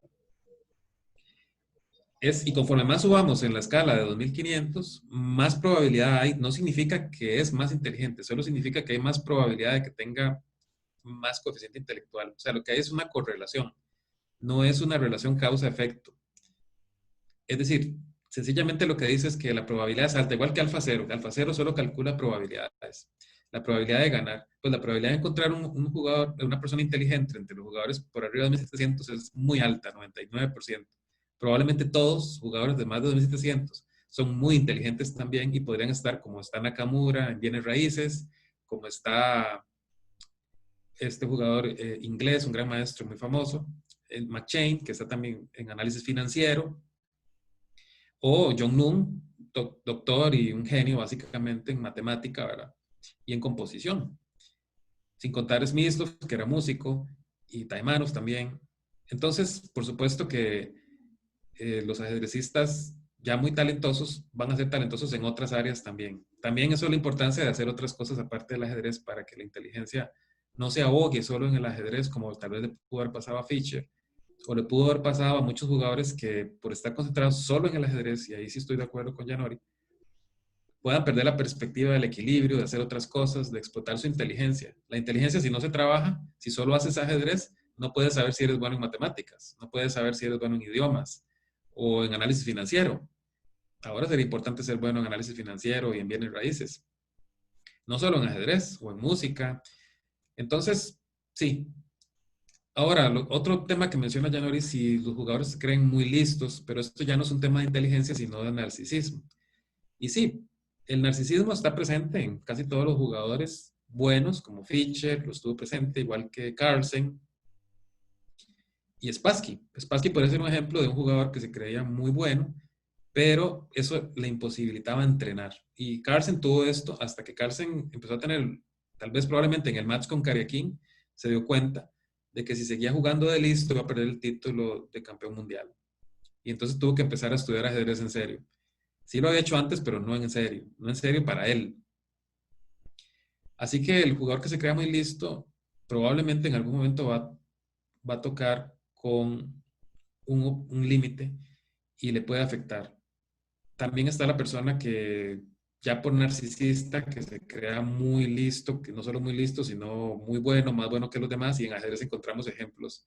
No sé si era Tarras el que decía que nunca le había ganado a un jugador sano, porque siempre todos buscamos una excusa para, para la derrota, para proteger nuestro narcisismo. Ah, bueno, ¿por qué le fue mal en matemáticas? Bueno, es que no estudié. Pero en realidad reconocer las limitaciones es importante y yo creo que el narcisismo se tiene que tener una dosis sana, igual que todo, para protegerse uno del bullying, para protegerse uno, el narcisismo es sano también, para uno tener motivación, creer en sí mismo, pero en una dosis adecuada también. Si es demasiado narcisismo, caemos en lo contrario, como dice Yanori. Gracias. Raquel Pérez pregunta, ¿cómo evitamos la presión psicológica o estrés durante las prácticas o entrenamientos, aún así ejecutando otros deportes? O sea, que aún cuando se ejecutan otros deportes, ¿cómo evitan la presión psicológica o estrés? Ok, en entrenamiento a mí me gustaba mucho la presión psicológica, yo la trabajaba, obviamente es la carga de entrenamiento, supongo lo que está preguntando Raquel, las cargas de entrenamiento varían según la edad, usted no puede entrenar a un niño de 10 años igual que a un joven de 14, varía por el desarrollo de cada niño. Así que cuanto más joven es el niño, más el aspecto de juego tiene que intervenir. Recuerdo mi primer entrenador, era muy simpático porque era en Pérez Celedón y él básicamente jugábamos ajedrez, no sé, 20 minutos, veíamos, no tal vez más, veíamos partidas de Morphy, nada más de Morphy, no sé por qué, pero al final era muy interesante. Veíamos a Morphy sacrificando piezas, dando mate, los reyes saliendo por todas partes. Eh, una cosa increíble, lo de Morphy, que todavía al día de hoy lo recuerdo. Y luego jugábamos todo tipo de cosas, salíamos a correr, él nos perseguía, jugábamos entre nosotros, no hacíamos nada que tenía que ver con el ajedrez. Eso me pareció muy divertido. Yo creo que él nunca lo hizo conscientemente, sencillamente él también necesitaba salir a correr porque él también lo necesitaba, pero yo lo hacía en Cartago, cuando entrené a Cartago, me gustaba mucho hacerlo, e íbamos a jugar fútbol. Así que yo siento que el 70% al menos en masculino, iban por el fútbol y no por los entrenamientos de ajedrez. Sin embargo, iban. Lo importante es que iban, porque yo no les dejaba jugar partidos y no entrenaban ajedrez. Entonces, hay que mezclar actividades que a los jóvenes les guste. También jugábamos futbolín, jugábamos otras cosas y puede ser un entrenamiento de ajedrez que no haya ajedrez del todo. El ajedrez, el entrenamiento de ajedrez ese día no tiene por qué haber ajedrez. No tiene por qué haber nada, nada más estás trabajando cohesión del equipo, haces una fiesta o haces una carne asada o un partido de fútbol, como hace Bernal. En realidad no están haciendo ajedrez, pero están trabajando la cohesión del equipo, que ellos son un equipo, están trabajando y están haciendo cosas juntos. Y eso es un entrenamiento ajedrecístico que no hay ni siquiera un tablero. Siempre los ajedrecistas van a poner un tablero porque es inevitable y a jugar ping-pongs y dobles. Hasta jugar dobles puede ser bueno en dosis saludables o blitz, en dosis saludables también, para que los jóvenes disfruten. Y si están muy cansados del ajedrez, bueno, con mujeres también, lo mismo, hacer actividades. Con mujeres lo que hacíamos era también llevarlas a comer o que estuvieran jugando ellas en equipo, charlas motivacionales, quitarles la presión de la medalla. Igual siempre cuesta en Juegos Nacionales, por ejemplo, porque como todo, por más que trabajes, siempre al final, durante la competencia, el estrés es máximo. Pero bueno, hay muchas maneras de buscar, conforme, como digo, cuanto más joven, hay que buscar el aspecto más lúdico, más de diversión y dejar la parte más estresante para los jugadores realmente talentosos, realmente fuertes y que realmente ves un proyecto a largo plazo. El resto, lo importante es que vean el ajedrez como algo lindo, tengan un buen recuerdo, lo puedan emplear, puedan saber lo que es entrenarse y disfrutarlo. Gracias. Pedro Jiménez pregunta, ¿existen tablas de cargas de trabajo recomendadas para jugadores de ajedrez? Saludos. Saludos, Pedro. Bueno, no hay tablas, Pedro, no hay tablas. Las únicas tablas serían por repetición, ¿verdad? Pero no hay una tabla específica, sino que cada entrenador tiene que diseñar la carga que le funcione mejor. Por ejemplo, jugadores como Navarra, David Navarra de Checoslovaquia, bueno, de República Checa realmente, que tiene un problema probablemente de autismo y que yo conocí personalmente, él puede entrenar 10, 12 horas al día porque el autismo se lo permite. Pero si nosotros no somos autistas, como espero, no podemos estudiar. Bueno, hay gente que lo puede hacer, pero es muy difícil tener una carga de entrenamiento tan alta por largos periodos. Normalmente las cargas, igual que en otros deportes, se distribuyen por la cercanía del torneo. Si el torneo está muy cerca, la competencia está cerca, las cargas aumentan. Y luego hay épocas de descanso. Cuando estamos entre torneos, el entrenamiento baja, pero hay que buscar, digamos, el equilibrio. Normalmente también hay gente que opta por antes de un torneo más bien bajar la carga de entrenamiento, porque el atleta se presiona demasiado, entonces le bajas la carga de entrenamiento. Depende mucho del atleta. Por ejemplo, si yo fuera el entrenador de Spassky, yo le aumento la carga de entrenamiento. Pero si soy el entrenador de Fischer, yo se la bajo antes de la partida.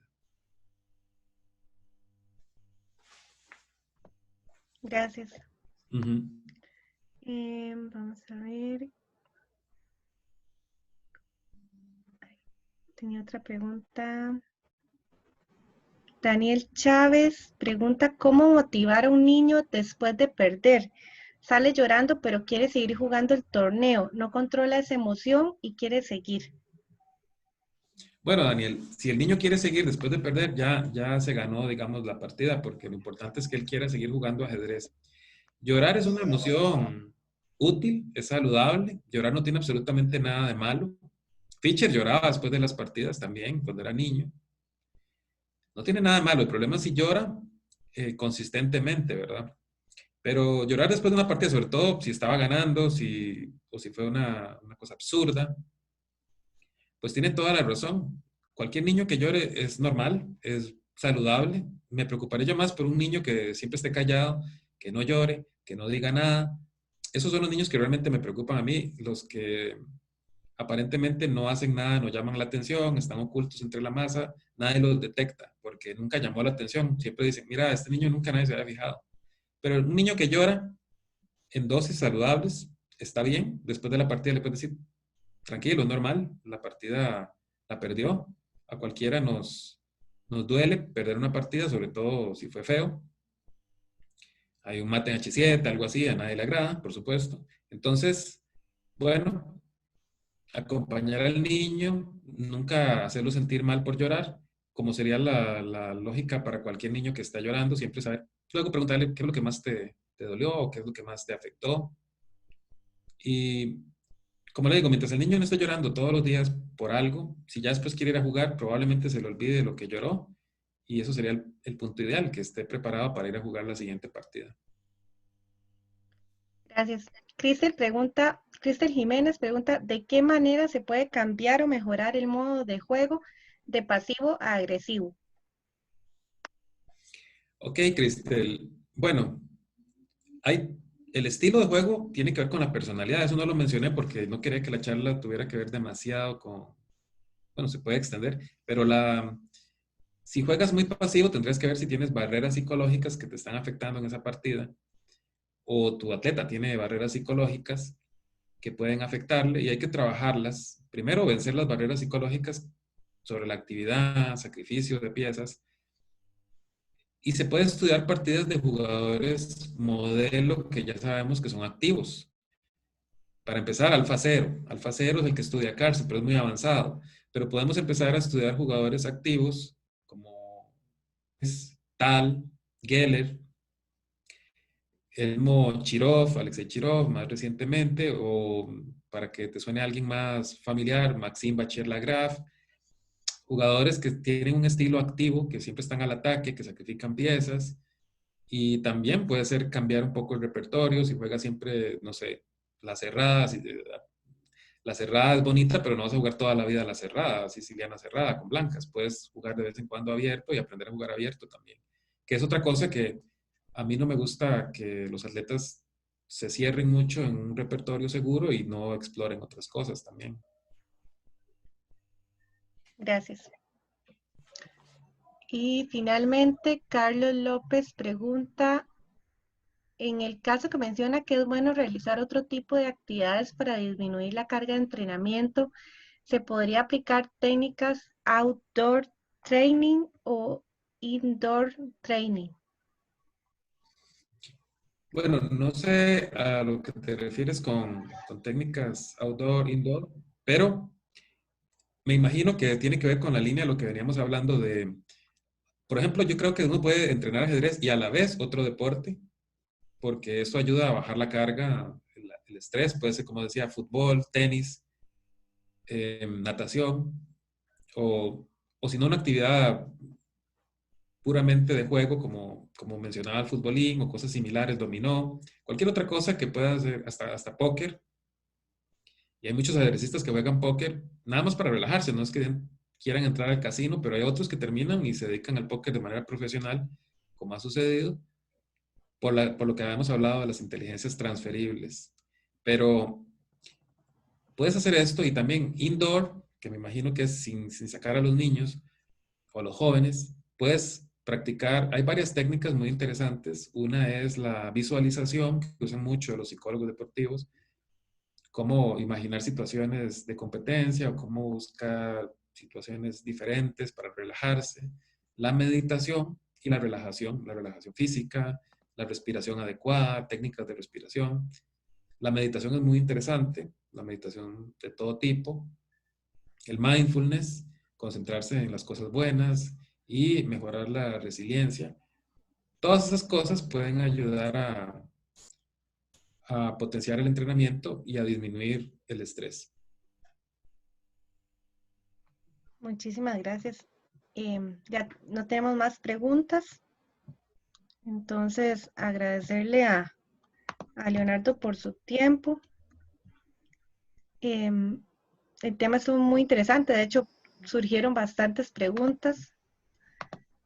Prueba de que el tema es muy útil para todos los asistentes y esperamos que así haya sido y que lo puedan aplicar en tanto como entrenadores, como jugadores, padres o para, digamos, a nivel personal. Rescato lo del balance que debe tener cada persona. Importante el ejercicio físico, como decía Leonardo, y el balance mental. En eso hay muchas, como decía Leonardo en la última pregunta, muchas formas, practicar yoga, practicar meditación. Entonces, esperemos que puedan aplicar los temas que vimos en esta charla en su vida personal. Y en caso de que quieran ahondar un poquito más en el tema, pueden buscar, como decía Felipe, la ayuda de un profesional, en este caso, Leonardo, que aprovechando que está con nosotros. Para hacer el comercial. Aprovecho también para invitarlos a nuestro próximo webinar, el 29 de julio, a las 7 de la noche. Jonathan Carvajal nos va a exponer el tema de entrenamiento de táctica para niños y niñas, que los temas para niños y niñas nos han pedido mucho en los anteriores webinars. Entonces, aprovechar que el tema que se va a dar el próximo 29 de julio. Y les recuerdo que esta charla, como todas las que se han dado, va a estar publicada en el canal de YouTube de la Federación. Eso en el transcurso de 2 días ya debería estar publicado. Y finalmente les agradecemos llenar la encuesta de opinión. Son 3 preguntas muy sencillas, pero para nosotros nos ayuda mucho precisamente a tener esa retroalimentación y los temas que son más importantes para ustedes.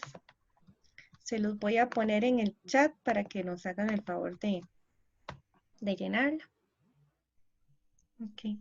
Bueno, muchas gracias Carolina por la invitación y gracias también a los que asistieron por las preguntas y por escuchar sobre psicología tanto tiempo, así que les agradezco a todos.